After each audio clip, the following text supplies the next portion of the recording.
Okay, now what we're going to do is take a tour of an Egyptian temple. We're going to try to understand what it was like, and as if you were going through if you're going to visit an Egyptian temple. Now the problem is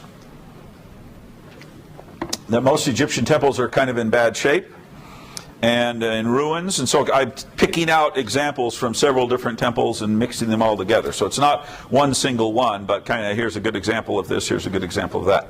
The second thing is that, of course, the temples aren't functioning anymore. They're just archaeological ruins. So you can't get a sense of what they were doing and what the priests were doing, what the people did, what songs they sung, how they acted. It's hard to get a sense of that, but we'll just try to understand what we call these sacred symbols. Okay, this is our theme of our course. So we want to look at what's called the temple ideology. That is, what was the purpose, the function, the meaning of the temple.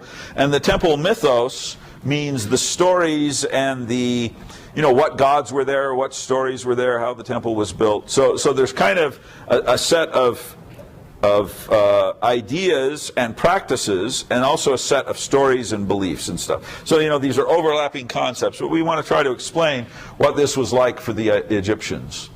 Now this is an idealized example of an Egyptian temple, and basically it's got the central part here is what's called the Holy of Holies, where the cult image, that is the statue of the god, was kept. This is surrounded by additional rooms which were filled sometimes with temple treasure or minor gods, or functional rooms where the priests would change their clothes or whatever. And then in front of that is a big hallway called the hypostyle hall, which is essentially a entryway or a anterior room. So the key room here is this Holy of Holies. This would be, in the Israelite terms, this would be the Holy of Holies, this would be the holy place. And then outside there is a courtyard, which is surrounded by a colonnade, which is called the peristyle court, but we'll just call it the courtyard, and then a monumental gateway. Now not all, but the vast majority of Egyptian temples have these elements. Some of them are preserved very well, some of them aren't preserved at all. I mean, they're just completely lost. How does an Egyptian temple get destroyed? Or any temple? Well, in part it's earthquake. So, there's natural destruction like that. Might be a fire, might be a war when somebody comes in and attacks it and the people hide out in the temple and get destroyed. It's also, if these temples are in the delta, the waters of the Nile, when it floods, will flood up to the temple base and undermine the foundations a bit, and eventually it could collapse. But a lot of it is simply that when the gods stopped being worshipped, when Egypt becomes first Christian and then Muslim, the people started taking the stones off to rebuild somewhere else. So they literally just took them apart stone by stone and built, their houses and stuff. So the temples that are often places where there's not a lot of people survive better than the ones where they were down in the middle of town and everybody's stealing the stones. So it all depends on what happens here. Now this is the Luxor temple. You can see here is where the Holy of Holies here is. Here's the outer room, the holy place. Then here is this courtyard surrounded by columns. And then, so this is the basic structure of the temple, just like this one here, right? But notice this has then another giant colonnade hall, and then another peristyle court, and then another monumental gate. So in reality, they can add on more hallways, more courtyards, more gateways. And so if it's a really important temple to a really important god, it will sometimes get bigger and bigger as they add more things to it. This is especially true of Karnak, which was the greatest of the temples of Egypt, which we'll look at in a second. Now, to get into the temple, say you're outside the temple, you want to go in. The first thing you got to do is go down what's called the sacred way. The sacred way is a roadway or a pathway that leads to the temple. In the Bible, and when I talk about these things, I'm using Egyptian archaeological examples, but I will use also some biblical examples of the concept. The idea of the way is very important in the Bible. There is the concept of the two ways, and the ways of remembrance is talked about in the Book of Mormon. But Jesus says, I am the way, right? Early Christianity is called the way. The early Christians didn't call themselves Christians. That's actually what the non-Christians called them. And what does Christian mean? follower of Christ, who is the Messiah. So this is just the guys who believe that Christ Jesus is the Messiah. That's what it meant. But the Christians call themselves the follower of the way, meaning the way of the Lord. Okay? And that's clear here in several places in Acts. So this idea of the way is the road or the path that leads to the presence of God. That's what it is in terms of temple symbolism. Now here you can see this sacred way or path fairly clearly if you look at the pyramids. These are the great pyramids. At the base of the pyramids were big temples. We've got to understand that the temples are more important than the pyramids. The temples are where the prayers are made, the offerings are made, the rituals are made to the deceased king as now a god. And leading to this, it was always a road or a pathway that the priests would come up to do their officiating at the temple. Now this is the sacred way that leads to the Pyramid of Giza. This is the Great Pyramid here. And notice how there's rough rock here but smooth rock here. How did they get that piece of smooth rock up there? Well, actually it was all completely covered with smooth rock that has either collapsed or been taken off. And so the whole pyramid was originally completely smooth. And it actually was aligned with the rising of the sun on the solstice and stuff. And so that when the sun arose, it would hit this and just shine and glow off the sides of the pyramids because of the alignment with the rising of the sun on certain days of the year. So, I mean, it was very astronomically oriented. But this road here leads to a temple which is at the base of the pyramid, which is now basically gone. There's very little of it left. Some foundation stones is about it. So this is the sacred way. You can see this is old rough stone, right? This isn't modern stuff. Here's another way that leads to Karnak. Karnak is the biggest of the Egyptian temples, and this way has been paved over by modern tourist organization in Egypt so that the tourists don't fall over. But this was the old sacred way, and it here is aligned with a bunch of sphinxes as guardian figures protecting the way. So this pathway leads straight into the gates, and then the path continues inside the temple all the way to the Holy of Holies, which is clear back there at the very back. Now, as you follow this path in, you're going to come to a wall. This is called the Temenos wall, or it's a wall that encloses sacred space. Okay? It divides, it marks the sacred things that are inside from the profane things that are outside. What does profane mean? Well, we kind of use it to say you're being profane, you use cuss words or something, or swear, or something obscene. Profane, it comes from Latin profanes, which means in front of or before the temple, before the sacred space. So profane is outside the temple, sacred is inside the temple. Okay? Now this Temenos wall, you can see examples of it in lots of different situations. Now this is an aerial view of the temple of Karnak, which is this vast temple here with lots of different chambers and rooms and so forth. And then here is a sacred lake, which we'll take a look at in a second. But that's the Temenos wall. That's the outside wall that marked the outer space. And it actually is huge. I mean, you only get a bit of it here. Here's from the ground level. This is the Temenos wall at Medinat Habu, where you can see it's a brick wall. It's not stone, but it's massive. And it was in fact used as fortifications when the Assyrians invaded Egypt in the 7th century and they attacked. This Medinat Habu was used as a fortress, and they used the Temenos walls. They actually fought a big battle there. And you can see remains of an Assyrian siege ramp that they put up against the wall. But brick, notice, decays and collapses much more frequently than stone. Now, as you come to this Temenos wall, which marks the sacred space, you've got to get inside the temple somehow, and you do that by going through a gate. Okay, or a doorway. And these gates are guarded by statues and images representing guardian figures, some type of spiritual being that protects the entrance to the temple. Okay? Now, they might be lions or griffins or cherubs or angels or gods, or, I mean, there's lots of different things you can use for a guardian figure. So when I say guardian figure, I mean these images or spiritual beings that protect the entryways to temples. In the Hebrew tradition, they're called cherubs, and cherubim is the plural. So the term cherub is not a type of being, it is a function of an angelic being. The function being guardian. They guard the throne of God, they guard the entries to the temple. And when you read about them in the Bible, they're always, associated with, for example, the cherubs are placed to guard the entrance to the Garden of Eden. That indicates it's a sacred spot because, they're guarded by cherubs. Yeah? Is that what the Sphinx were for? Yeah, we'll show you a picture of it in just a second, of the Sphinx. So, this is a lion figure carved into the gateway at Ombo. Guardian figure. Here you can see two flanking griffin-like creatures. I mean, griffins, these are all kind of vague terms, but you can see this creature has got a hawk's head, a lion's body, so it's kind of a composite being with, each of its features representing a different power that it has or something like that. And these are flanking an offering table, which is here, the name of the king is in this cartouche, and then these symbols here are hieroglyphics.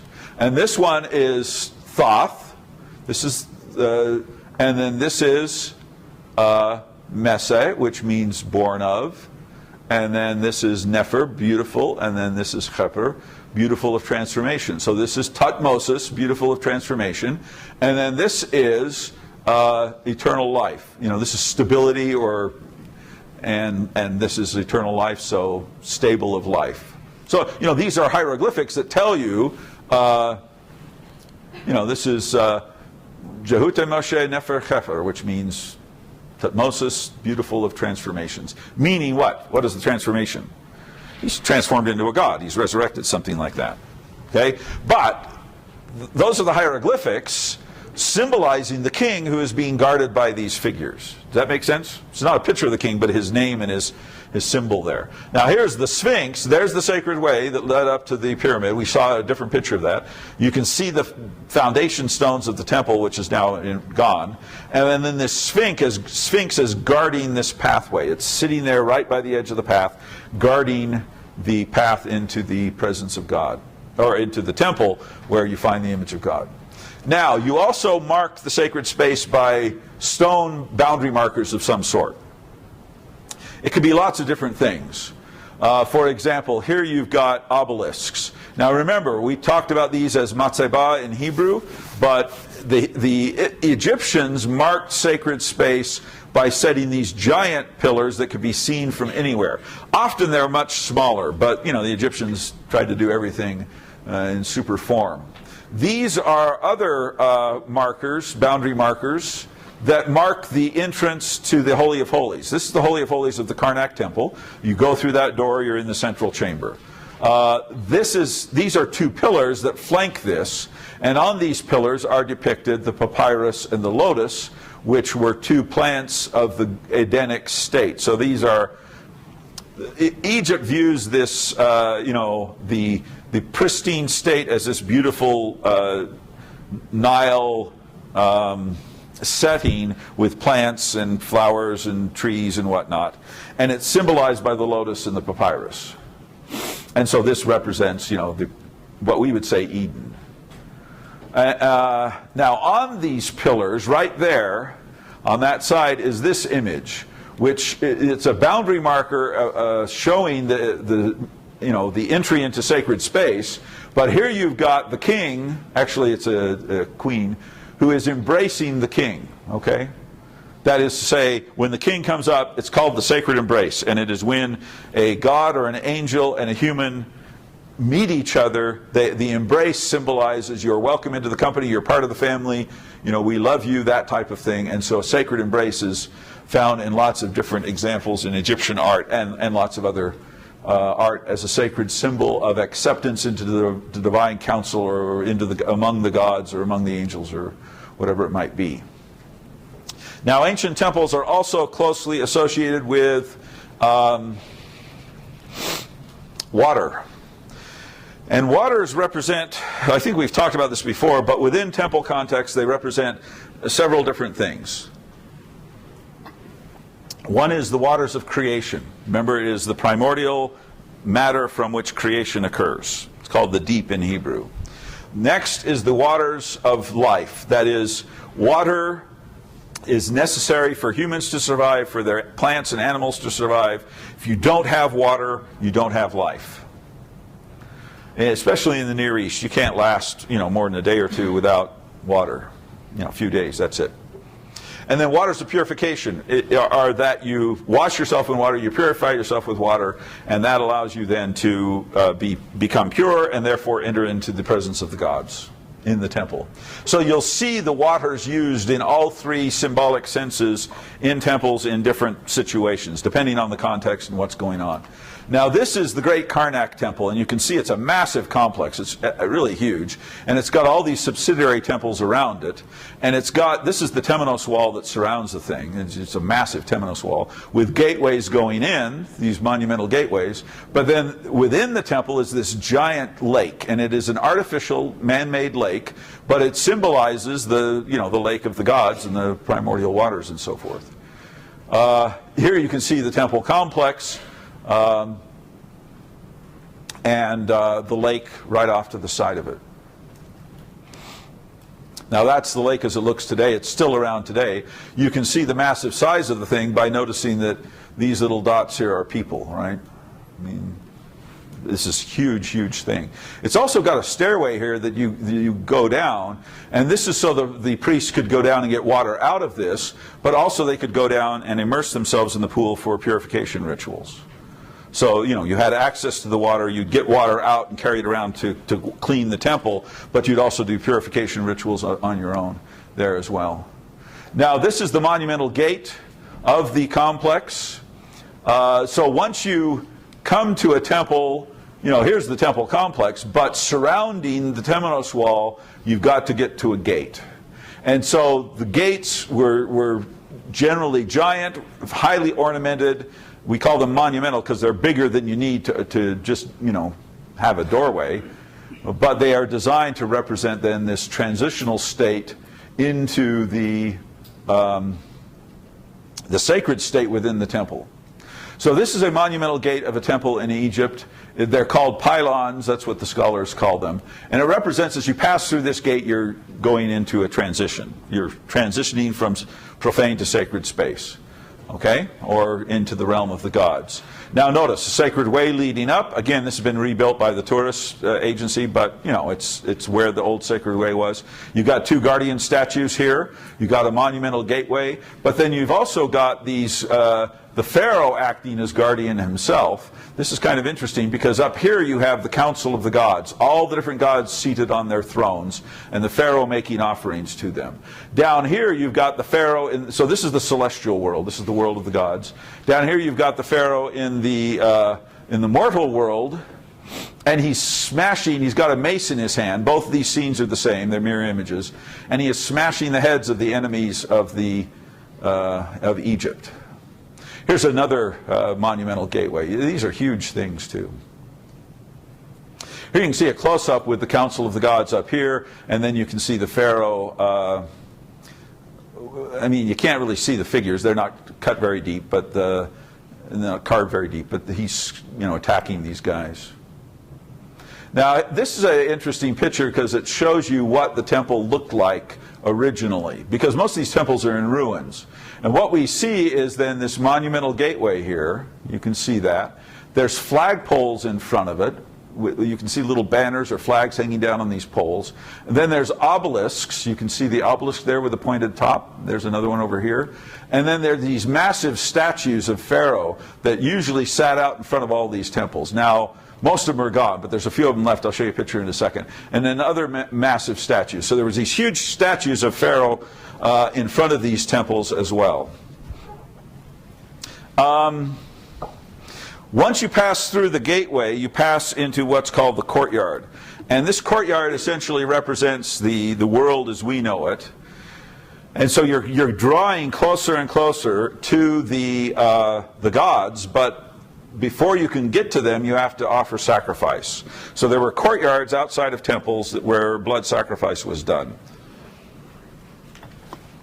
Ancient people made lots of offerings to the gods, including blood sacrifice, but also of plants, flowers, and also of incense and things like that. So you can offer lots, and wine, drink, milk, all sorts of things, honey, anything you want, bread.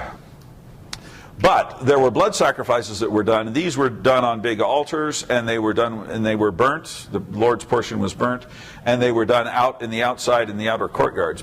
Largely because if you're going to build a giant fire like that, you're going to, the temple will get filled with smoke and fire, and it's going to become unfunctional. So they had to do these giant sacrifices in the courtyards.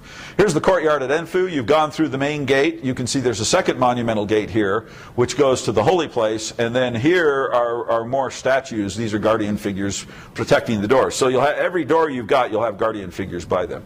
But these outer courts were open air courts with a colonnade around them where people could come and talk and maybe pray and. But then they'd also do rituals out in the courtyard here.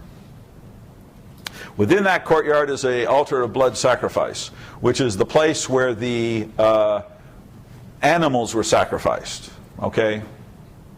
So there's essentially a difference between a sacrifice, which is a slaughtering of an animal and giving it to the Lord, and an offering, which is bread or wine or incense or other things. Now the two terms are often overlapped, but there's kind of a difference. And the blood sacrifices are outer sacrifices done in the outer courts, and the other offerings are done inside. So there's kind of a sequence of offerings and sacrifices you do, and that's true of the biblical account as well. Okay? So there are different types of sacrifices and offerings you do in different parts of the temple. Now here's an altar at Saqqara. These are kind of false temples or symbolic temples, but you can see there's steps to get up there on the platform and so forth. Here's an altar in the courtyard at Karnak that would have, you'd build a fire here and put the offering on it as you'd make offerings. Here is a horned altar. The Bible talks about the altar at Solomon's temple being horned. This is the type of thing they mean. This is about 8 feet tall. There's a kind of a basin there in front where you would build a fire and make the sacrifice. But over on this side, behind this wall, is actually a stairway. You walk up the stairway, you stand there, and then you make the sacrifice on the altar, because it's too tall for a human to actually reach, in a real sense. And then right behind this is the Temenos wall of brick. You can see that. That's the Temenos wall of Karnak. Now here are some Egyptian images of people bringing sacrifice. So here's all the Egyptians. These guys have offerings in their hands, bread or incense or something. They're bringing them along. Flowers. These guys are carrying flowers to give to the gods. Setting up bouquets of flowers all through the temple was very, very common. And then this is the animal. So they're dragging this poor animal along. Notice they've put wreaths and bells and flowers and feathers on him so that this animal gets all bedecked, nice and fancy. He doesn't get the joke that he's going to be killed, but then they take him in procession as they bring him to be sacrificed. Here you can see several of them being brought along in the same way. And these are on the temple walls. These are the blood sacrifices being brought to offer the meat to the Lord. Now, there's an inner gateway, which is essentially a transition to greater and greater states of sacredness. So you've got to imagine a series of concentric circles. The innermost circle is the most holy place where God himself dwells. And then surrounding that are a sequence of grades of sacredness, and the further out you get, the more profane you get. So as you pass closer and closer to God, you do more and more transitions into greater and greater sacred space. Okay? And so the inner gateways are again transition, getting closer to God and more sacred. And you can see in an Egyptian temple, here's the monumental gate outside, but there's a sequence of gates. There's 3 or 4 gates you've got to go through. This is the courtyard where we talked about sacrifices. Now we're passing into the hypostyle hall, which is a covered room, and another gateway there, and another one, and another one. So there's a whole sequence of these gates. Okay? You can see that. This is a floor plan of the temple. You can see 4 or 5 gates here, right? And then other rooms surrounding it as well. Now here's the inner gate at the temple of Dendera. This is the outer courtyard. You can see some of the paving stones are still left. You can see the gateway with its guardian figures of these goddesses. Notice their faces have all been carved away by later Christians and Muslims who saw them as idols and were iconoclasts and destroyed them. Now they've put up a metal grill to kind of protect the place. They've also put up some kind of wire mesh to keep the bats out. Here's a close-up of that gate. Now, that wire mesh, you can barely see it here, was designed to keep the bats out. And this is inside the temple that was completely infested with bats. And when you walk around in that temple, at least, this was a while ago, so they maybe cleaned it up since then, but your feet would squish and squeak on the floor because it was covered with bat guano, of the bat droppings. There were literally thousands of bats in here. So when I took this picture, I had a flash. There's no light in here, and so I took the flash, and all the bats you can see are getting worried, and they all started flying around, and they went flying by my head, and I became an insane crime fighter. No, I'm tougher than Batman. They didn't bother me. Bats actually won't hit you. I mean, literally there were dozens of them flying by my head, but I could feel them and stuff, but they never touched me because they have this sonar thing they use. And, they never will. It's like running into a wall. They're not going to do it.